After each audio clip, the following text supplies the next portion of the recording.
அனைவருக்கும் வணக்கம்.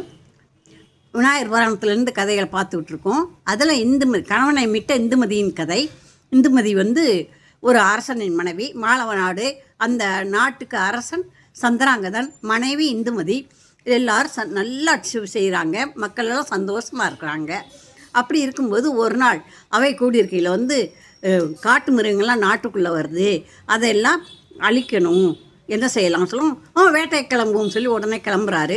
எல்லாம் வில்லு அம்பு ஆயுதம் எல்லாம் எடுத்துக்கிட்டு போகிறாங்க. யாராவது வாரங்களை வாங்கங்கிறாங்க. எல்லோரும் போனாக்கா தனித்தனியாக பிரித்து விட்டு நீங்கள் இங்கிட்டு பிரித்து விட்றாங்க.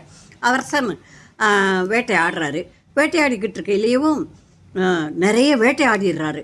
நிறைய மிருகங்கள் குவிஞ்சிருது அவர் பக்கத்தில். அதை பார்த்த உடனே அங்கே காட்டுக்குள்ளே இருக்க அரக்கர்கள் ஓடி வர்றாங்க 4 பேர்.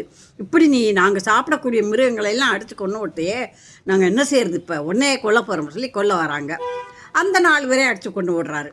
அரக்கர்களை கொன்ன சத்தம் கேட்டு அவங்க சத்தம் கேட்டு அங்கேருந்து அவங்க வீட்டு அரக்கி ஒருத்தி ஓடி வரான். ஓடி என்ன என்ன என்ன எப்படி கொண்ட வா, உன்னை இழுத்துட்டு போகிறேன்னு இழுக்க போகிறான். அவனை இழுக்க போனால் ஐயோ ராட்சசியில் லேடி பொம்பளையெல்லாம் தொடுறாங்க, தொடக்கூடாதுன்னு சொல்லிட்டு இவர் தண்ணி குளத்துக்குள்ளே அவளை அடிக்கவும் முடியலை. லேடி வேண்டான்னு சொல்லிட்டு தடாகத்துக்குள்ளே குதிச்சிடுறாரு. குதிச்சா அங்கே நாககன்னிகள் குளிக்கிற இடமா இவருக்கு தெரியாது. அங்கே அவங்க நாககன்னிகள் குளிச்சுட்ருக்காங்க. அவங்க என்ன செய்கிறாங்க, ஆகா நமக்கு ஒரு அரசன் கிடச்சிருக்கான், நம்ம கூட்டிகிட்டு போய் நம்ம நாட்டுக்கு வச்சுக்கிறோன்னு சொல்லி இழுத்துட்டு போயிடுறாங்க. சுரங்கப்பாதை வழியாக நாகலோகத்துக்கு போயிடுறாங்க. இவருக்கு தன்னை மறந்து போயிடுறாரு, குழந்த மாதிரி ஆயிடுறாரு.